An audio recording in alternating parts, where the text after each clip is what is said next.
ఓంకార మహాశక్తిపీఠం ఆధ్వర్యంలో శ్రీ శ్రీనివాస గార్గే గారి సారథ్యంలో నిర్వహింపబడుతున్న భక్తిమాల టీవీ ప్రేక్షకులకి మా స్వాగతం. అమ్మవారి వైభవం,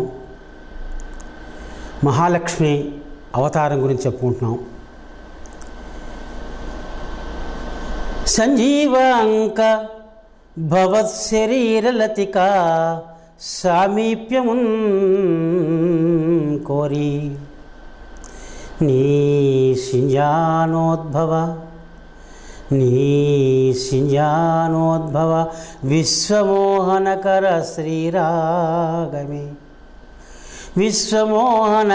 శ్రీరాగమే ప్రాణమై రంజిల్లన్ సతతంబు సేవలెడగా రాకేందు బింబాస్య నీ మంజీరంబున మువనై మణియునై మార్మోగెదన్ శ్రీధరి.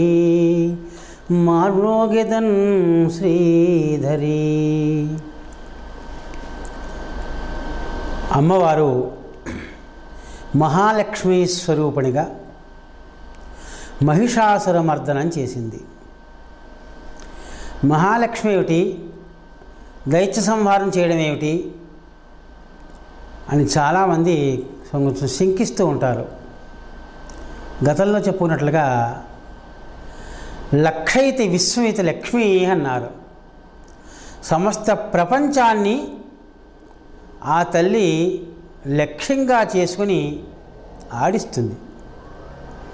సమస్త ప్రపంచము లక్ష్మి కోసం ఎదురు చూస్తూ ఉంటుంది.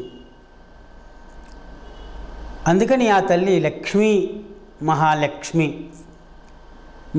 అంటే సాక్షాత్తు నిర్గుణం సగుణంగా అవతరించిన ఒక స్వరూపం. ఇప్పుడు ఆమె అవతార ఫలితం మహిషాసురుడు మూలంగా జరిగింది. వాడు మహిషం ప్లస్ అసురుడు, అంటే దున్నపోతు, రాక్షసుడైన దున్నపోతు, చాలా ప్రమాదకారైన దున్నపోతు. వాడు కేవలము పశువుగానే ఉండడు. వాడి కామరూపం ఉంది. వాడు మానవుడిగా ఉంటాడు, జంతువులుగా ఉంటాడు, పక్షులుగా మారుతాడు. అంత శక్తి వాడి దగ్గర ఉంది. ఇంతకీ ఎవరయ్యా వాడు అంటే పురాదైత్యో మహానాసీత్ రాజేంద్ర. హరిశ్చంద్ర మహారాజు వింటున్నాడు అమ్మవారి కథలు, విశేషాలు. పరీక్షిత్ మహారాజు వింటున్నాడు. అందరూ హర్షవాంగమయాన్ని ఒక మహర్షుల ద్వారా వింటూనే ఉంటారు. అందులో భాగంగా రాజేంద్ర మహిషాసురో మహాన్ దైత్య, గొప్ప రాక్షసుడు. దైత్య అంటే దితికి పుట్టిన సంతానంలో వాడు. కశ్యప ప్రజాపతికి ఒక భార్య దితి. ధనువుకు పుట్టిన వాళ్ళ దానవులు, దితికి పుట్టిన వాళ్ళ దైత్యులు అన్నారు. అదితికి పుట్టిన వాళ్ళు ఆదిత్యులు అన్నారు. ఏదైనా కశ్యప సంతానం వీళ్ళందరూ కూడా. వాడు చకార పరమం తపః, చకార తపముత్తమం. హిమగిరి పర్వతాన్ని వెళ్ళి తపస్సు చేసేట. ఆ వేళ చాలా భాగం, చాలామంది తపస్సుకి హిమాలయాల్ని ఎన్నుకునేవారు. గడ్డ కట్టేసిన సరైనా సరే చకార తపముత్తమం, ఉత్తమమైన తపస్సు చేసేటండి. తపస్సు ఎక్కడో వెళ్ళి అరణ్యాల్లో కూర్చునే తపస్సు చేయక్కర్లేదు. మనకి భగవద్గీత 3 రకాల తపస్సులు చెప్పింది. అందులో వాచికం కూడా ఒక తపస్సు ఉంది. నువ్వు మాట జాగ్రత్తగా మాట్లాడమని చెప్పింది భగవద్గీత. అనుద్వేగకరం వాక్యం, ఎట్టి పరిస్థితుల్లోనూ ఎదరవాడి మనస్సు కలత చెందే మాటలు మాట్లాడకూడదట. సత్యం ప్రియహితం చయతు స్వాధ్యాయ అభ్యసనం చైవ వాంగ్మయం తపోచ్యతే. అనుద్వేగకరం వాక్యం. ఎంతటి కష్టమైన మాటైనా చాలా జాగ్రత్తగా చెప్పాలి తప్ప, వాడిని తిట్టవలసి వచ్చినా కూడా చాలా నిపుణంగా చేయాలి తప్ప, ఎదురవాడు మనస్సు నొచ్చుకునేలా చేయకొట్ట. కనుక ఒక చావు వార్తైనా శుభవార్త అయినా సరే చెప్పడంలో చాలామంది కొన్ని జాగ్రత్తలు పాటిస్తారు. శుభవార్తకు పర్వాలేదు, కానీ దాన్ని కూడా జాగ్రత్తగానే చెప్పాలి. ఒక్కొక్క హృదయ రోగం ఉన్న వాళ్ళకి అది కూడా జాగ్రత్తగానే చెప్పాలి. వాక్కుని నువ్వు నియమనం చేసుకుని ఎదరవాడిని ఆనందపెట్టే మాట మాట్లాడితే అది పలుకుబడి, ఆ పలుకుబడి నువ్వు సాధిస్తే ఒక రకమైన తపస్సు నువ్వు సాధించావు. అనుద్వేగకరం అన్నారు. అందుకని ఎట్టి పరిస్థితుల్లోనూ ఎదరవాడ హృదయం ఉద్వేగం చెందకోట. సత్యమే కదా అని సత్యం మాట్లాడమంది శాస్త్రం. సత్యం ప్రియహితం చయితు. సత్యం మాట్లాడమంది, ప్రియమైన మాటలు మాట్లాడమంది, హితమైన మాటలు మాట్లాడమంది, అనుద్వేగకరం మాట్లాడమంది. సత్యం మాట్లాడమన్నారు కదా అని ఎదురవాడికి కిట్టని, ఎదురవాడు బాధపడే 10 మంది అతన్ని అవమానపరిచే సత్యమైనా సరే సత్యం మాట్లాడుకోట. వాడికి బాధ కలక్కోట నువ్వు మాట్లాడిన సత్యం వల్ల. ఒక పిల్ల గురించి ఆవిడ చరిత్ర ఎటువంటిది అని అడిగారే అనుకోండి, మీకు తెలియదని చెప్పాలి అంతే తప్ప ఆ అమ్మాయి శీలం మంచిది కాదని బాహాటంగా ఎంత సత్యమైనా సరే చెప్పడానికి వీలేట. సత్యం ప్రియ హితం చయతు, ఈ 3 వరుసకు చెప్పారు. అది సత్యమైంది కావాలి, ప్రియంగా ఉండాలి, హితంగా ఉండాలి. నబ్రూయాత్ సత్యమప్రియం. సత్యమైన మాట్లాడినా సరే అది ఎదరవాడికి అప్రియం కలిగిస్తే మాత్రం ఆ మాట మాట్లాడొద్దని చెప్పింది శాస్త్రం. చూడండి, కనుక ఆ మాటతోటి ఎదరవాడి కలక చెందితే ఆ మాట మాట్లాడుకోట. సత్యం ప్రియహితం చయతు స్వాధ్యాయ అభ్యసనం చైవ. మన నాలుకకి ఇది నరం లేని నాలుక. దీనికి పవిత్రత కలగాలి అంటే ఆర్షవాంగ్మయాన్ని అభ్యాసం చేయాలి.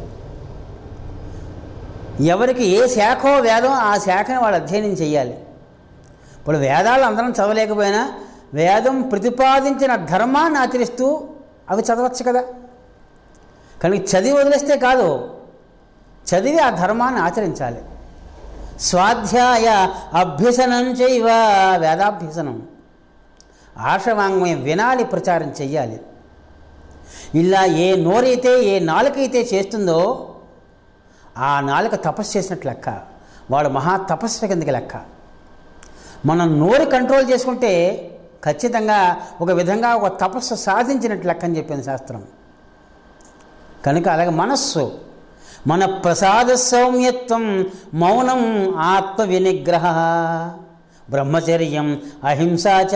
చూడండి, కనుక తపస్సులు 3 రకాలు చెప్పింది. వాంగ్మయం, మానసికం, శారీరకం. కనుక గృహస్థు ఇంట్లో కూర్చుని ఇక్కడ మన ఉద్యోగాలు చేసుకుంటూ మనం ఎక్కడ ఉన్నా ఈ 3 పనులు చేసుకోవచ్చు. ఎక్కడో అడవికి వెళ్ళి పర్వతాల మీద కూర్చుని చేయక్కర అవసరం ఏం లేదు. అలా చేసేవంటే చాలా గొప్ప, ఏమీ సందేహం లేదు. ఆ చేసిన తపస్సుని సద్వినియోగం చేసుకుంటే నువ్వు చేసిన దానికి ఉపయోగం ఉంది, నీ జన్మకు ఫలితం ఉంది. ఇప్పుడు వీడు గొప్ప తపస్సు చేశాడా? బ్రహ్మగారు ప్రత్యక్షం కాక తప్పలేదు, వచ్చాడు. నాయన ఏ వరం కావాలో కోరుకోరా అనాలి కదా, మరి తప్పదు కదా.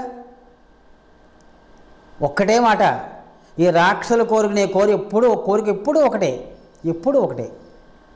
ఏన మృత్యుభయం నాస్తి, నాకు దేని చేదైతే మృత్యుభయం ఉండదో, అమరత్వం చ అజేయత్వం, అది వాడు కోరికలు. నాకు చావు లేకుండా ఉండాలి, మృత్యుభయం ఉండకూడదు. చావు లేకపోవడం ఒకటి, మృత్యుభయం 2. అందులో 2 సూచనలు ఉన్నాయి. ఏమంటే మృత్యుభయం లేకుండా ఉంటే చావు లేకుండా ఉండదే కదా. చావు లేకుండా వరం కోరికితే మృత్యుభయం లేనట్లే కదా, కాదుట. చావు లేకపోయినా చచ్చేంతటి భయం కలిగే సంఘటనలు కలుగుతాయి. ఒక్కొక్కసారి వాళ్ళు చావడం తెలిసినా కూడా చావు ముఖం దగ్గర దాకా వెళ్ళి వచ్చేస్తూ ఉంటాడు. అటువంటి మృత్యువు తాలూకు భయం చాలా భయంకరమైంది. ఒళ్ళు గగురు పడిచేంత భయం. విమానం పేలిపోయింది కానీ వాళ్ళు బతికారు. అది మృత్యు భయం. అదిగో అటువంటిది అజేయత్వం, నిన్ను మించిన వాడు ఎవడో ఉండకూడదు, అది కోరాడు. అప్పుడు బ్రహ్మగారు అన్నారు, నాయన నువ్వు నీ వరం మార్చుకోనైనా, ఎందుకంటే అది ఇచ్చే హక్కు నాకు లేదు. కొన్ని కేంద్ర ప్రభుత్వాలు ఇచ్చే హక్కులు ఉంటాయి, కొన్ని రాష్ట్ర ప్రభుత్వాలు ఇచ్చే హక్కులు ఉంటాయి, కొన్ని జిల్లా యంత్రాంగం. కానీ ఎక్కడో కేంద్ర ప్రభుత్వం ఇచ్చే అవకాశాన్ని జిల్లా యంత్రాంగాన్ని ఇవ్వమంటే ఏ విధంగా ఇస్తుంది? ఇవ్వలేదు కదా. అది నా చేతిలో లేదు, నేను ఇవ్వకూడదు కదా, నేను ఇవ్వలేను. కానీ మూర్ఖులు వినరు కొంతమంది. వాళ్ళ చేతిలో లేనిది నువ్వు ఇమ్మంటే ఎలా కుదురుతుంది? అట్లాగే నాయన నా చేతిలో లేదురా, అది బ్రహ్మ విష్ణు మహేశ్వర ముగ్గురు చేతిలో లేదు చావు లేకుండా చేయడం. అమ్మవారి చేతుల్లో ఉంది కానీ ఇవ్వదు. ఎందుకని? మర్త్య అంటే మృతిధర్మం కలిగిన వాడే. అసలు పుట్టాడు అంటే వాడు ఖచ్చితంగా ఒకప్పుడు చస్తాడు, ఖచ్చితంగా ఒకప్పుడు పుడతాడు. వాడు చస్తేనే పుడతాడు. అందుకనే భగవద్గీత పుట్టిన వాళ్ళల్లా చచ్చి తీరవలసిందే. జాతస్య హి ధ్రువం మృత్యు ధ్రువం జన్మ మృతస్య చ తస్మాత్ అపరిహార్యార్థే. బ్రహ్మగారు ఇదే మాట్లాడుతున్నాడు. నాయన ప్రతి జంతువు ప్రతి ప్రాణి ధ్రువం మృత్యు, చావు వచ్చి తీరాలరా నాయన, చావు వచ్చి తీరాలరా. పిపీలికాది బ్రహ్మ పర్యంతం చావు ఉంది. మన బ్రహ్మగారికి చావు, నెక్స్ట్ ఇంకో బ్రహ్మగారు వస్తారు. మన బ్రహ్మగారికి ఇప్పుడు 50 ఏళ్ళు గడిచాయి. అద్య బ్రహ్మణ ద్వితీయ పరార్థే శ్వేతవరాహ కల్పే వైవస్వత మన్వంతరే మనం సంకల్పం చేసుకుంటున్నాం. ఇంకా ఈ బ్రహ్మగారు ఇంకో 50 ఏళ్ళు బతుకుతాడు కొంతమంది అన్నారు, ఇంకో 58 ఏళ్ళు బతుకుతాడని కొంత దాంట్లో ఉంది. తర్వాత ఇంకో బ్రహ్మ, తర్వాత ఇంకో బ్రహ్మ, ఇలా బ్రహ్మలు మారుతూనే ఉంటారు. మరి ఈ బ్రహ్మ లయం అయితేనే కదా. కాకపోతే వాళ్ళు ఎక్కువ కాలం బతుకుతారు, చిరంజీవులుగా బతుకుతారు. అందుకని చావు పిపీలు కాదు బ్రహ్మ పర్యంతం అన్నారు. అందుకని బ్రహ్మగారికి కూడా చావు ఉంది. విరించి పంచత్వం హరిభజతిరాప్నోతి విరతిం. వినాశం కీనాశః భజతి ధనధో యాతి నిధనం, భజతి ధనదః యాతి నిధనం. వితంద్రీ మాహేంద్రీ వితతిర్పి సమ్మీలిత దృశ మహాసంహారేస్మిన్ విహరతి సతి త్వత్పతిరసౌ. శంకర భగవత్పాదులు చెప్పాలి ఏం చెప్పినా. విరించి పంచత్వం, బ్రహ్మగారికి చావు ఉంది. హరిభజతి ఆప్నోతి విరతిం, విష్ణుమూర్తి ఆయన కూడా విశ్రాంతి పొందుతాడు. ఎలాగా? ప్రళయం వచ్చిన తర్వాత ఒక మర్రాకు మీద కరారవిందేన పదారవిందం ముఖారవిందే వినివేశయంతం వటస్య పత్రస్య పుటేశయానం బాలం ముకుందం మనసా స్మరామి. ఆయన విశ్రాంతి తీసుకుంటాడు, మళ్ళీ మారుతాడు, మళ్ళీ అవతారాలు ఎత్తాడు, మళ్ళీ అవతారాలు ఎత్తుతూనే ఉంటాడు. కనుక విశ్రాంతి లేని వాళ్ళు ఎవరు లేరు. కొంతమందిని చావు అంటారు, కొంతమంది స్వర్గస్థులు అయ్యారంటారు, కొంతమంది నాకాన్ని ధరించారంటారు, కొంతమంది కీర్తికాయలు అయ్యారంటారు, కొంతమంది చచ్చాడు అంటారు. ఆ పదాల్లో వ్యత్యాసాన్ని బట్టి చూస్తే అందరికీ చావు తప్పదనే అర్థం దానికి. వినాశం కీనాశః యముడికి ఇంకో యముడు కాకపోతే వాడి పేరు ఎప్పుడు యముడే ఉంటుంది. ఇంద్రుడు వచ్చి మన్వంతరంలో బలిచక్రవర్తి ఇంద్రుడిగా మారుతాడు. ఇంద్ర అనేది ఒక పదవి, అసలు పేరు బలిచక్రవర్తి. క్రితం జన్మలో బలిచక్రవర్తి ఇంద్రుడిగా బలవంతంగా సింహాసనం ఎక్కాడు, విష్ణుమూర్తి అవతారం లాగేశాడు. నాయన సావండిక మన్వంతరంలో నిన్ను ఇంద్రుడిగా కూర్చోబెడతాను రా అన్నాడు. కనుక ఎవరికైనా చావు తప్పదు. వచ్చే జన్మలో బలిచక్రవర్తి ఇంద్రుడు, పదవి మాత్రం ఇంద్ర, పేరు మాత్రం ఇది. ఒకప్పుడు క్రితం మన్వంతరంలో మంత్రజ్యుముడు ఇంద్రుడు. కనుక అలాగే బ్రహ్మగారు కూడా పేర్లు ఉన్నాయి. బ్రహ్మ అంటే సృష్టికర్త అనే ఒక సామాన్యమైన పదవి, ముఖ్యమంత్రి ప్రధానమంత్రి అనే పదవుల పేర్లు ఎలాగో అలాగే బ్రహ్మ విష్ణు మహేశ్వరుల పేర్లు అవే. కనుక వినాశం కీనాశ, యముడికి చావదు. భజతి ధనదో యాతి నిధనం, ధనదహ అంటే కుబేరుడు, కుబేరుడు కూడా చావుంది. కుబేరుడు కూడా పదవి పేరు అది. ఇంకో జన్మలో ఇంకో మన్వంతలో ఇంకో కుబేరుడు అవుతాడు. అష్టదిక్పదలు మారిపోతూ ఉంటారు, ఎప్పుడూ వాళ్లే కాదు. ఇంద్రుడు మారేడా అష్టదిక్పదలు మారిపోతూనే ఉంటారు. భజతి ధనదో యాతి నిధనం వితంద్రీ మాహేంద్రీ వితరపి సమ్మీలిత దృశా. స్వర్గలోకంలో బ్రహ్మాది అప్సరస్సులు అందరూ మారిపోతారు, సప్తర్షులు మారిపోతారు. ఈ వయస్సు సప్తర్షులు వేరు, క్రితం సప్తర్షులు వేరు, వచ్చే జన్మలో సప్తర్షులు వేరు. కనుక కాలానుకూలంగా అంతా మార్పు లేకపోతే జగత్తు కాదు ఇది. జగత్ అంటే గచ్చతీతి జగత్, నడుస్తూ ఉండాలి. ఆగిపోయిందో మొత్తం అంతా పోయింది. కనుక ఇది ఒక చక్రం, తిరుగుతూనే ఉంటుంది. వితంద్రీ మాహేంద్రీ వితరపి సమ్మీలిత దృశ మహాసంహారేస్మిన్. మొత్తం ఇంతమందిని లయం చేసేస్తుంది అమ్మ జగదంబిక. చేసి ఏం చేస్తుంది? ఆయన భర్త విహరతి సతి త్వత్పతి అసౌ. అమ్మ నువ్వు ఆ స్వామి హాయిగా మహాసంహారం చేసేసి మహాప్రళయం చేసి మొత్తం ప్రపంచమంతా విశ్వమంతా కూడా జలమయం చేసేసి మీరిద్దరూ విహరిస్తూ ఉంటారు కదా తల్లి అంటారు శంకర భగవత్పాదులు. కనుక నాయన నాకే చావున్నది, నేను నీకు చావులేని వరం ఈ విధంగా ఇస్తానురా, మరొక వరం కోరుకోరా అన్నాడు.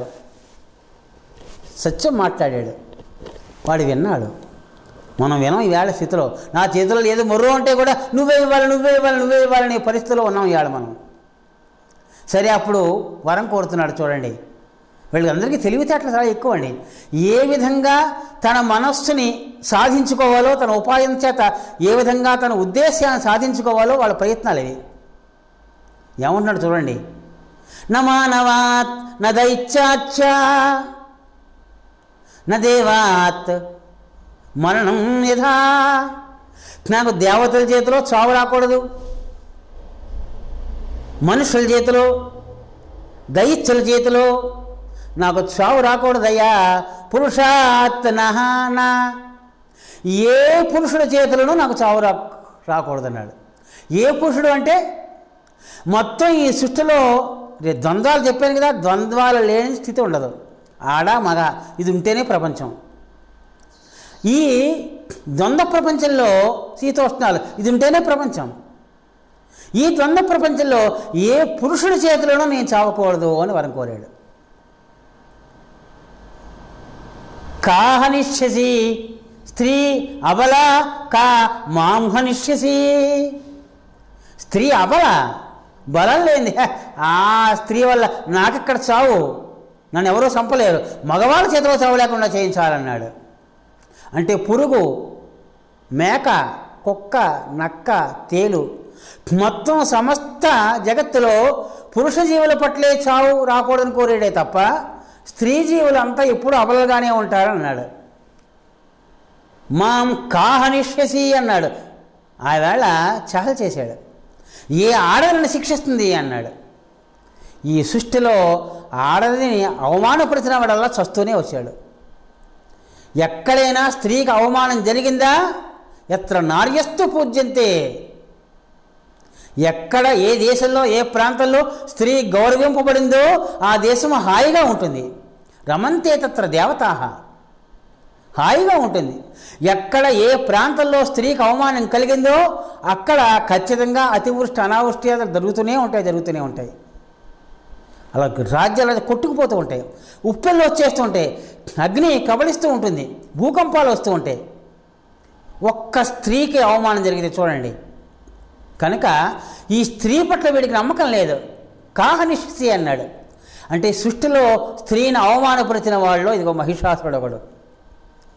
సరే బ్రహ్మగారు చిరునవ్వు నవ్వాడు. స్త్రీపూర్వకంగానే నువ్వు చస్తావరా అని మనసులో సంకల్పం చేశాడు. మన సంకల్పాలు తదాస్తూ ఉంటూ ఉంటాడు. కొత్తగా ఇచ్చేది ఏముండదు, నీ సంకల్పమే. వాళ్ళ సంకల్పం అది కూడా కోరేయచ్చు కదా. ఏ స్త్రీ చేతిలోనే చావకూడదని కోరుకోవచ్చు కదా. ఒక మహానుభావుడు అది కోరాడు, అయితే వాడు చనిపోయాడు అనుకోండి. కనుక ఎంతగా ఎక్కొట్టడం కోసం ప్రయత్నం చేసినా ఎట్టి పరిస్థితులను చావు తప్పించుకోలేరు. ఇది అందరికీ తెలుసును కదా. కానీ ఎందుకండి ఎన్ని అన్యాయాలు, అసత్యాలు, అబద్ధాలు, అక్రమాలు, హింసలు, కుట్రలు, కార్పణ్యాలు, కోహకాలు ఎన్ని చేస్తూ బతుకుతున్నారు ఈవేళ లోకం. అందరికీ చావు తప్పని అందరికీ తెలుసును కదా. అయినా చేస్తూనే ఉంటారు. అలా చేస్తూనే ఉన్నారంటే వాళ్ళది రాక్షసీయమైన ప్రవృత్తి, వాటికి దూరంగా ఉన్న వాళ్ళది దైవీయమైన ప్రవృత్తి. కానీ ఎప్పుడు మంచిగా ఉండడమే దైవము, వాళ్ళనే పరమాత్మ ఆదుకుంటాడు, వాళ్ళకే సకల సౌభాగ్యాలు కలుగుతాయి. సరే, వాడు కోరిన ప్రకారమే స్త్రీ చేతుల్లో నీకు మరణం వస్తుందిలే అని మనస్సులో సంకల్పం చేసుకుని బ్రహ్మగారు వెళ్ళాడు. ఈ మహిషాసురుడు వచ్చాడు, మొత్తం రాజ్యం బ్రహ్మాండంగా ప్రకటించుకున్నాడు. ఎవరైనా యజ్ఞాలు చేస్తే నాకే ఇవ్వాలి యజ్ఞ ఫలితం. ఇంద్రుని వెళ్ళాడు, రాజ్యం ఆక్రమించుకున్నాడు స్వర్గలోకాన్ని. ఎవడైనా యజ్ఞం చేసాడో ఆహుతులు నాకు ఇవ్వాలి. దేవతలకు బలం ఎక్కడి నుంచి వస్తుందో తెలుసునా? మనం చేసే యజ్ఞాల్లో హవిష్యుల మూలంగా వాళ్ళకి బలం వస్తుంది, మనం వేద స్వాహాకారాల మూలంగా వాళ్ళకి బలం వస్తుంది. అందుకని దేవతలు మనం కనిపెట్టుకుంటే యజ్ఞాలు ఎందుకు అతిరాత్రం చేశారు అక్కడ, ఎందుకు యజ్ఞాలు చేయడం?